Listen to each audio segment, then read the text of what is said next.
Iran पर फिर हमले का फैसला ले सकते हैं ट्रंप। समझौता नहीं होने पर फिर से हमले की तैयारी।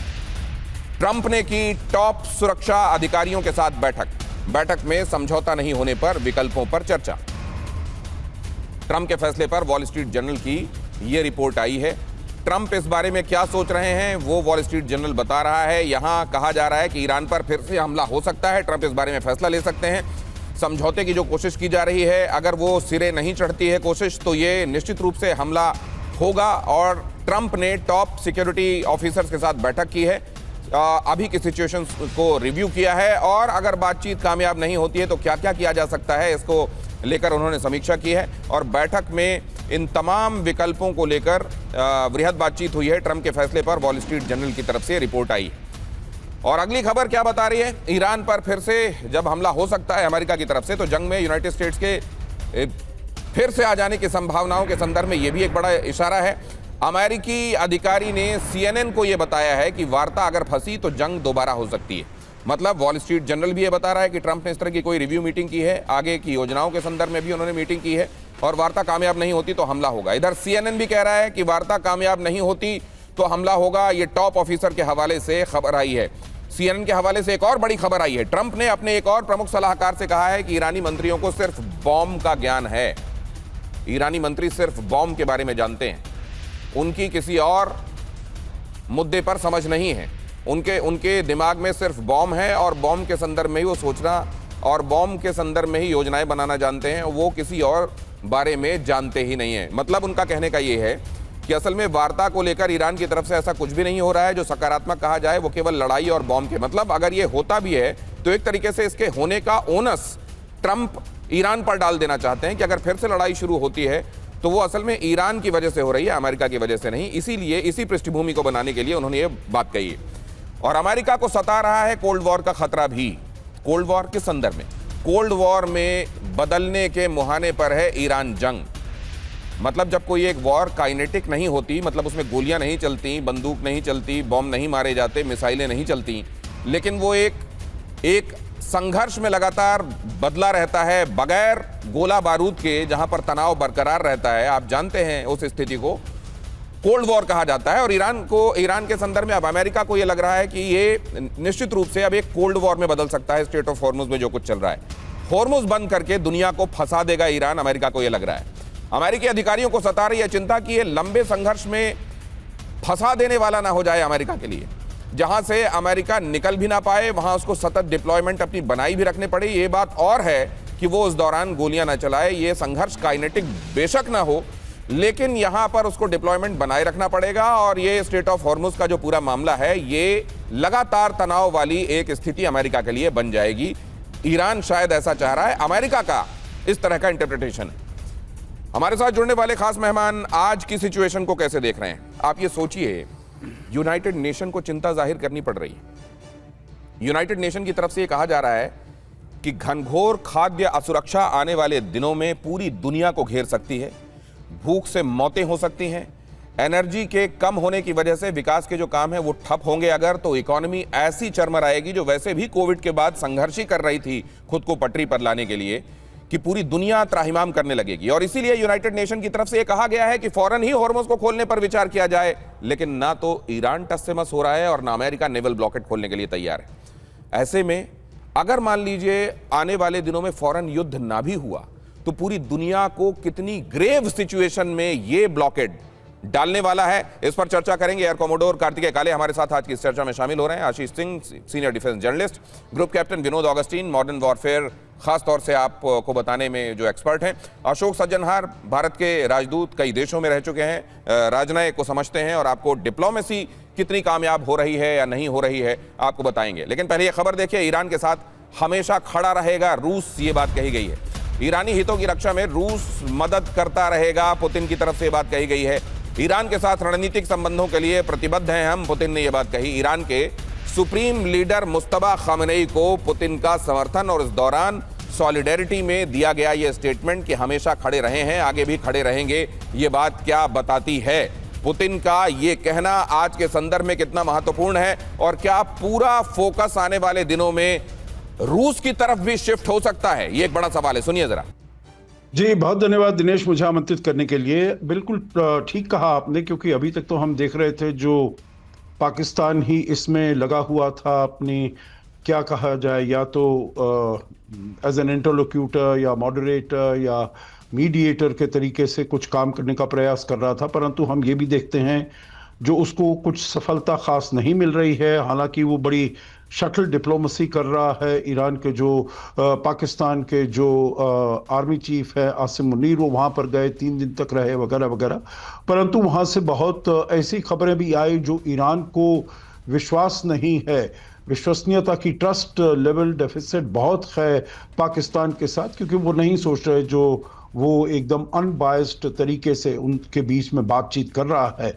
तो इसीलिए ये ठीक नहीं चल रहा था। और रूस का हम देखते हैं, एक तो बहुत ही ईरान का स्ट्रेटेजिक पार्टनर है, सामरिक सहयोगी और मित्र है उसके साथ, और उसके संबंध अमेरिका के साथ भी, जब से राष्ट्रपति ट्रंप आए हैं तब से हमने देखा है जो उसके संबंध अमेरिका के साथ भी, दोनों नेताओं के बीच में, पुतिन और ट्रंप के बीच में बहुत अच्छी समझ है। यूक्रेन के मामले में भी, जिसमें कि बहुत ही अमेरिका और रूस के बीच में अनबन हो गई थी, तो उसमें बहुत वो हो रहा है।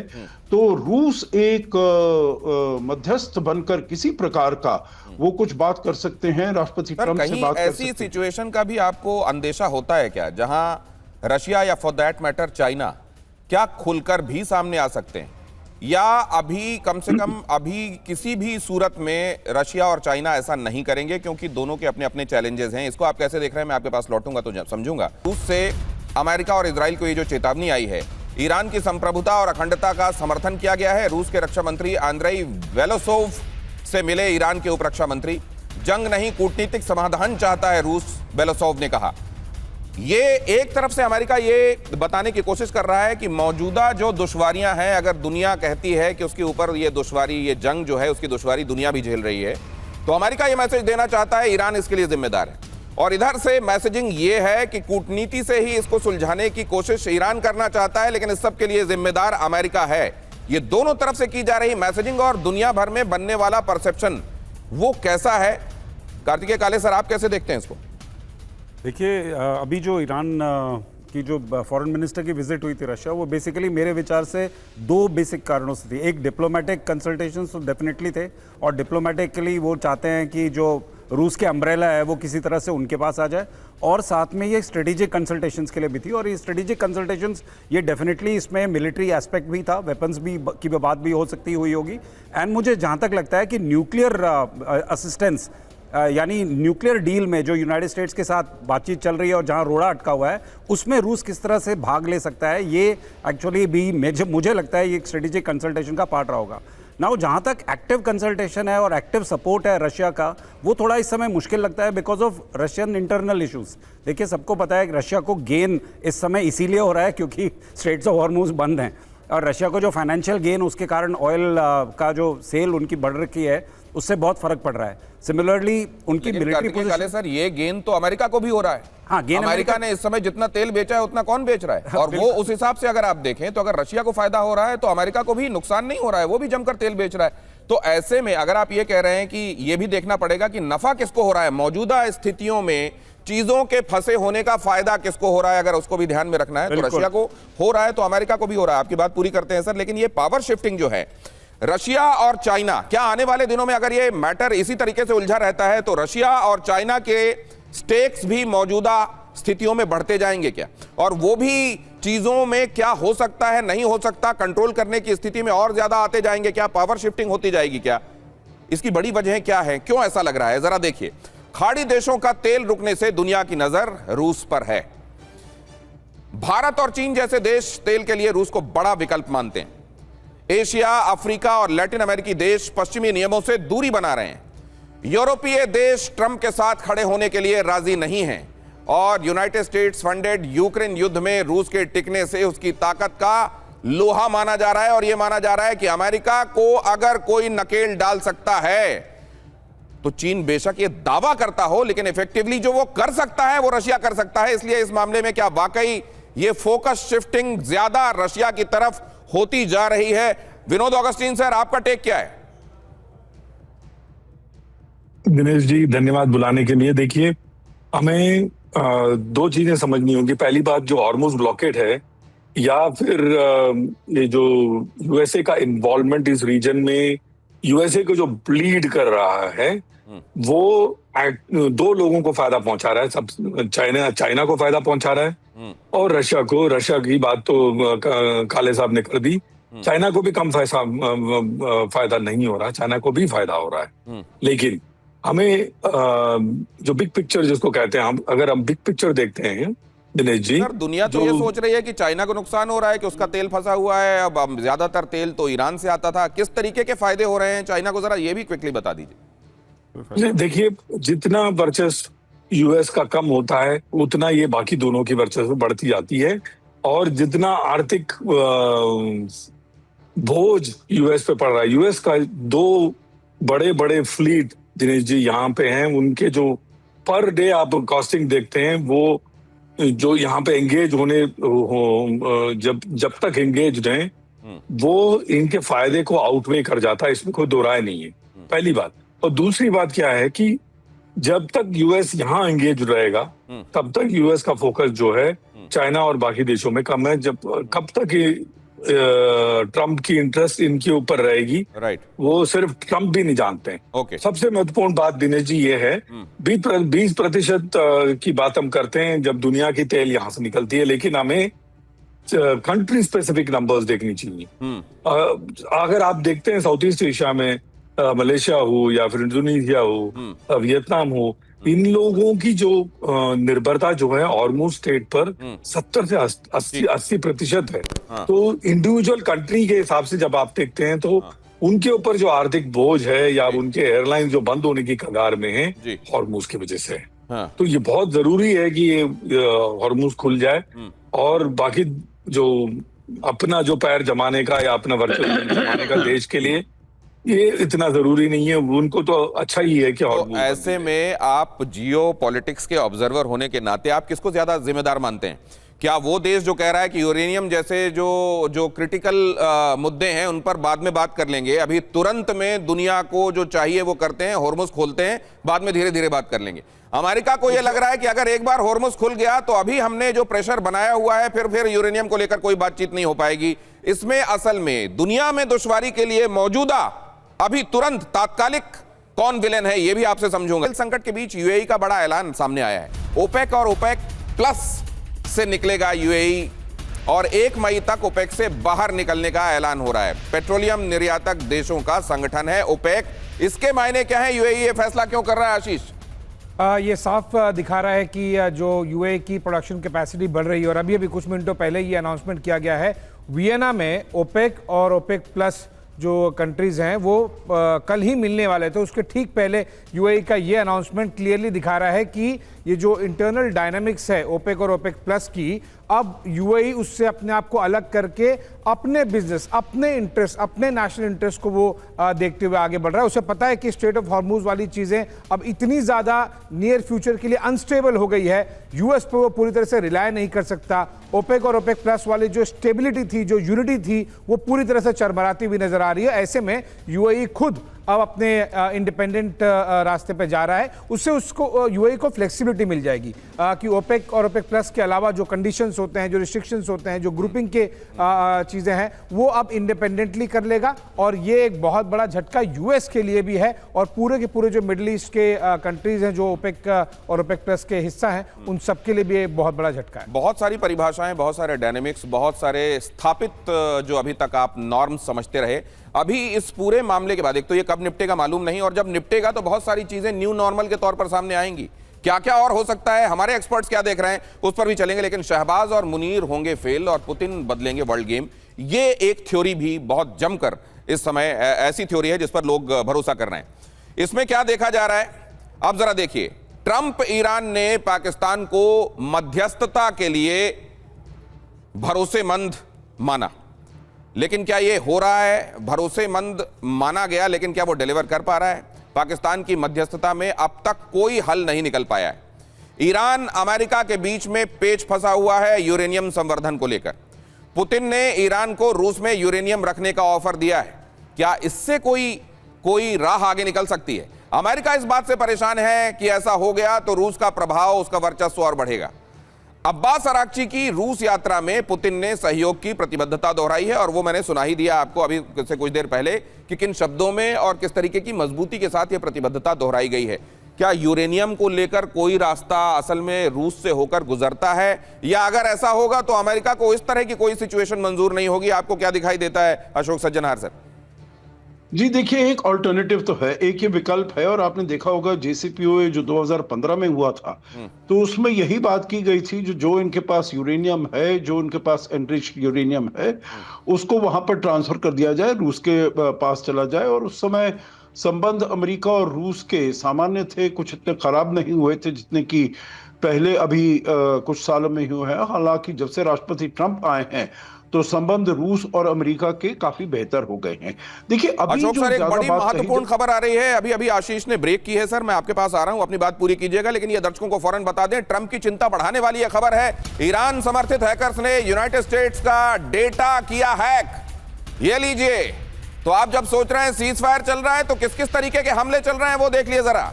साइबर अटैक भी तो अटैक ही है। अमेरिकी नौसैनिकों की पहचान उजागर की गई। फारस की खाड़ी में 2379 नौसैनिक तैनात हैं। हैकर्स ग्रुप हंडाला ने दी यूनाइटेड स्टेट्स को धमकी दी कि आप संभल जाइए वरना हमारे पास तो ये हथियार भी हैं। आशीष, बिल्कुल 2379 यूएस मरीन्स का डेटा लीक कर दिया है। इस जो हैक्टिविस्ट अपने आप को क्लेम करते हैं, ईरान बैक्ड ये ग्रुप है, और जाहिर सी बात है कि वो व्हाट्सएप नंबर्स निकाल के यूएस मरीन्स के लगभग 2400 के आसपास में उन्होंने डायरेक्टली मैसेज किया है कि अपने फैमिलीज को आप फाइनल गुड बाय कर दीजिए। नो डाउट ये साइबर ऑपरेशन और साइऑप ये फुटेज उन्हीं ने जारी की है। ये फुटेज क्या दिखाया? फुल फ्रेम दिखाइए जरा आशीष, क्या क्या दिखाया है इसमें उन्हीं का। और ये टारगेट दिखा रहा है कि जो हंडाला हैकर्स का ग्रुप है वो साफ साफ किन यूएस मरीन्स की जो टीम्स हैं, धमकी तो समझ में आ रही है जो एक साथ है, लेकिन ये तस्वीरों से क्या क्या बयान किया जा रहा है जरा वो भी बताइए। ये दिखा रहे हैं कि जैसे एयरक्राफ्ट कैरियर कहां पर है, कौन कौन से डेटा लीक किए गए हैं। 2379 यूएस मरीन्स का डेटा लीक होना, ये देखिए एयरक्राफ्ट कैरियर पर ये 2 कैरियर बैटल ग्रुप की ही तो यूएस धमकी दे रहा है ईरान को जो डिप्लॉयड है। ट्रंप की चिंता बढ़ा देने वाली यह खबर है। ईरान समर्थित हैकर्स ने यूनाइटेड स्टेट्स डेटा किया हैक, अमेरिकी नौसैनिकों की पहचान उजागर की। फारस की खाड़ी में 2379 नौसैनिक तैनात हैं और हैकर्स ग्रुप हंडाला ने यूनाइटेड स्टेट्स को धमकी दी है कि इनका सारा डिटेल हमारे पास है। अब इनको, इन सारे सैनिकों को बोलिए कि अपने घर में लोगों को कह दें अलविदा। इसको जरा विनोद ऑगस्टीन सर आप जरा बताइए, इस खबर के मायने क्या है? देखिए, इसमें 2 चीजें उभर कर आती हैं। पहली बात, जो साइऑप्स जिसका जिक्र किया गया, आशीष ने जिक्र किया, वो वॉर का एक पार्ट है और वॉर प्लान का भी एक पार्ट है। हर कंट्री जो है अपने वॉर प्लान में साइऑप्स का एक अलग से प्लान बना करके रखती। तो वॉर नॉर्मली ये देखा जाता है दिनेश जी कि साइऑप्स आप डायरेक्टली नहीं करते हैं, क्योंकि पोस्ट वॉर में वो हो सकता है it may stick on you. So TTP, Pakistan TTP का इस्तेमाल करता था साइऑप्स के लिए और इनिशियल अटैक और बाकी सारी चीजों के लिए, 1000 कट्स, ये सारी चीजों के लिए। पहली बात। और दूसरी बात, इसकी जो वेरासिटी है वो ये अभी आजकल परसों में हमें पता लग जाएगा कि 2400 में या जितना भी नंबर है उसमें असली कितना है और नकली कितना है, या सभी नकली हैं। तो इसकी वेरासिटी हमें पता लग जाएगा, या अगर सभी असली भी हैं दिनेश जी, इसको नकली दिखाया जाएगा यूएस की तरफ से।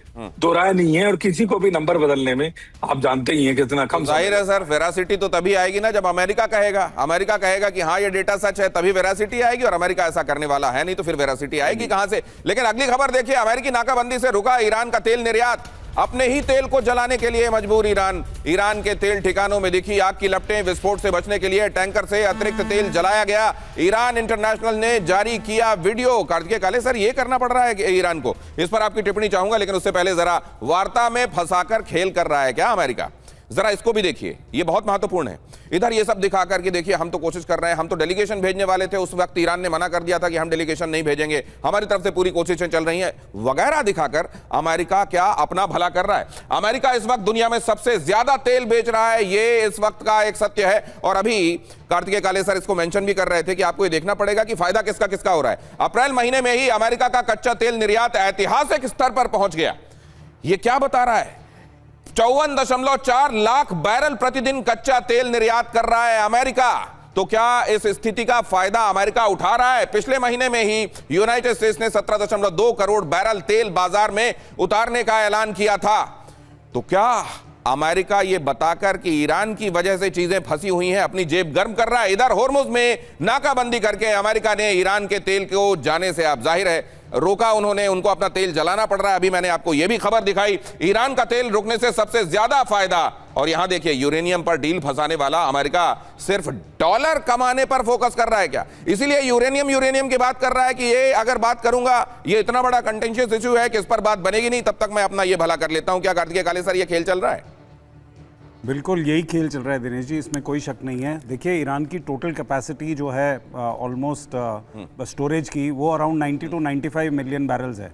और 50 मिलियन बैरल जो लास्ट एस्टिमेटेड थी, वो 50 से 60 मिलियन बैरल वो हो गई थी। तो अब जब से ब्लॉकेड शुरू हुआ है, एक्चुअली उनकी डेली प्रोडक्शन कैपेसिटी भी around 3.2 million barrels per day है। तो वो कम भी कर देंगे तो भी वो अराउंड 1.5 1.8 के करीब रहेगी। तो आप ये अगर हम मोटा फिगर मान के चलते हैं कि 2 मिलियन बैरल जो पर डे जो है प्रोड्यूस कर रहे हैं, बिल्कुल लोएस्ट कैपेसिटी पे। क्योंकि क्या है, रेट ऑफ ऑयल फ्लो को अगर आप रोक देते हैं तो वो स्लज इकट्ठा होता है, और उसमें बहुत सारी प्रॉब्लम्स होती हैं। हर ऑयल वेल की अलग प्रॉब्लम्स हो सकती हैं, एंड उसके बाद reproduction of oil, that means उसको दोबारा प्रोड्यूस करने में प्रॉब्लम हो सकती है। राइट। तो इसलिए कोई ऑयल वेल बंद करता नहीं है। राइट। अभी वो उसको स्लो कर दिया है उन्होंने। Now on that is on शोर एंड ऑफ शोर स्टोरेज जो है ईरान का इस समय इतना रिस्ट्रिक्टेड है कि आपने वो खबर तो बताई। तो सर, खर्चा ज्यादा हो रहा है या कि कमाई ज्यादा हो रही है? इधर डिप्लॉयमेंट में जो खर्च हो रहा है वो भी देखिए ना। मिडिल ईस्ट में तैनाती बढ़ाने में जुटा यूनाइटेड स्टेट्स, यूएसएस आइजनहावर की तैनाती हो सकती है समुद्री परीक्षण के बाद पूरी तरह तैयार। यूएसएस आइजनहावर होर्मुज में तैनात करने के लिए तैयारी जारी। अब ये जो डिप्लॉयमेंट्स हो रहे हैं, ये जाहिर है इसमें खर्चा हो रहा है। इसी खर्चे की बात हो रही थी कि एक एक दिन में कितना खर्च हो रहा है यूनाइटेड स्टेट्स का। लेकिन साथ में दूसरी तरफ कमाई के बारे में मैंने आपको बता दिया कि इसी स्थिति का फायदा उठाते हुए कमाई भी हो रही है।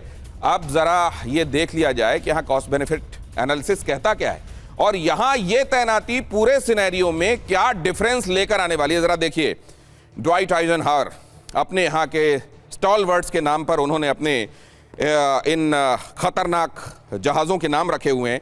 हम फिल्मों में देखते थे जिस तरीके से नाम खास तौर से विलेन का बड़ा खतरनाक रखा जाता है, और ये इसी तरीके से अपनी शक्ति को पोर्ट्रे करने के लिए ये नाम रखे गए, हालांकि वहां के प्रेसिडेंट के नाम पे रखे गए हैं। ये इसकी मौजूदगी, इससे क्या फर्क पड़ेगा वहां? देखिए, ये एक तरह से आप मान के चलिए, यूएसएस आइजनहावर से आप एक तो न्यूक्लियर मैसेजिंग आप देना चाहते हैं कि हम और कितना कुछ, केवल जो कैरियर बैटल ग्रुप होता है ना, उसके हिसाब से नहीं होगा, डर उसके भी ऊपर होगा। ये एक कैरियर बैटल ग्रुप के तौर पर अपने साथ में और बहुत सारे जो शिप्स होते हैं, पनडुब्बियां होती हैं, फाइटर जेट्स होते हैं, ये कहते हैं अपना अकेले, ये कहते हैं सालों साल बगैर रिफ्यूलिंग के लिए चल सकता है। और दूसरा, 2 फुटबॉल के मैदानों के बराबर तो इसका अपना साइज है। बिल्कुल। ये जो latest Nimitz class carrier battle groups हैं यूएस के, उसमें ये एक एडिशन है। और यहाँ पर आप इतने सारे फाइटर जेट्स, इतने सारे हेलीकॉप्टर्स, इतने मरीन्स और सेलर्स आप एक साथ में लेके जा सकते हैं। ये एक तरह से मैसेजिंग है कि हम आपको इतना तगड़ा घेर के रखे हैं। आपके पास ऑलरेडी वहां पर जेरार्ड आर्डफोर्ड है, उसके बाद में फिर आपने एक और कैरियर बैटल ग्रुप लगाया है, और एक और यूएसएस आइजनहावर 25 साल तक बिना रुके चलने में सक्षम। देखिए, ये सारे न्यूक्लियर पावर्ड। तो ये जो खासियतें हम दिखा रहे हैं आशीष, 5000 से ज्यादा नौसैनिक, ये सी स्पैरो मिसाइलों से लैस, 90 से ज्यादा फाइटर जेट्स इसमें तैनात, 2 परमाणु असल में अंदर रिएक्टर इसमें लगे हुए जिससे ये चलता है, लंबाई 1092 फीट, उन्नत रेडार सिस्टम, ये बाकी सब भी इसी तरह की खासियतें लेकर वहां पर तैनात हैं। ये कुछ दिनों का खर्च है ये एक और है, लेकिन देखिए न्यूक्लियर फ्यूल केपेबल होना एक चीज होती है, लेकिन क्या अच्छा ये डिप्लॉयमेंट भी ये भांप रहा है क्या कि रशिया चाइना एंटर कर सकते हैं क्या? एग्जैक्टली वो उसी डेटरेंस के लिए, उसी पर मैं आ रहा था कि वहां पर और कोई प्लेयर एंटर ना करे। हालांकि अभी तक कोई साइंस नहीं मिले हैं रशिया की तरफ से कि वो एंटर करने की कोशिश कर रहा है, लेकिन मैं आपको जरूर बता दूं ये फ्यूल न्यूक्लियर पावर्ड है, न्यूक्लियर केपेबल है, लेकिन खाना कहां से आप वो करोगे? पिछले हफ्ते फोटो राइट आपने एक फोटो दिखाई थी। हाँ एग्जैक्टली वो सारी चीजें आप थोड़ा टाइम, ये बहुत महत्वपूर्ण है। आशीष ने बीते दिनों एक, और वो पिक्चर मैं आपको दिखाऊंगा अगर संभव हो तो, अभी हमारी प्रोडक्शन टीम डालेगी भी। खाना कहां से लाएंगे? जहाज को तो चला लेंगे, इंसान को कैसे चलाएंगे? वो तो उसको अभी चलाने के लिए न्यूक्लियर फ्यूल तो अभी तक आपने साइंस ने इजाद किया नहीं है। और यहां देखिए फिर हमला ना होने की गारंटी चाहता है ईरान। यूनाइटेड नेशन में ईरान के राजदूत अमीर सईद इरावानी का बयान, यूनाइटेड स्टेट्स इजराइल हमले के खिलाफ विश्वसनीय गारंटी मिले, शांति के लिए ईरान के खिलाफ आक्रामकता पर रोक लगे। तो हम पर हमला करने की गारंटी मिलेगी तो फिर हम आगे सोच सकते हैं, इसमें यह कहा जा रहा है। और ईरान जंग को लेकर जर्मनी ने अमेरिका पर उठाए सवाल। अगली खबर देखिए, अमेरिका ने बिना सोचे समझे जंग शुरू कर दी, यह कहा जा रहा है जर्मन चांसलर की तरफ से। यूनाइटेड स्टेट्स के पास जंग खत्म करने की रणनीति अब नहीं है। मतलब वो वही याद आ रहा है कि खुद को करके बुलंद चढ़ा वो जैसे तैसे, अब पूछा जा रहा है तो उतरेगा कैसे। ये अभी हालत हो गई है अमेरिका की, उगलत बने न लीलत केरी।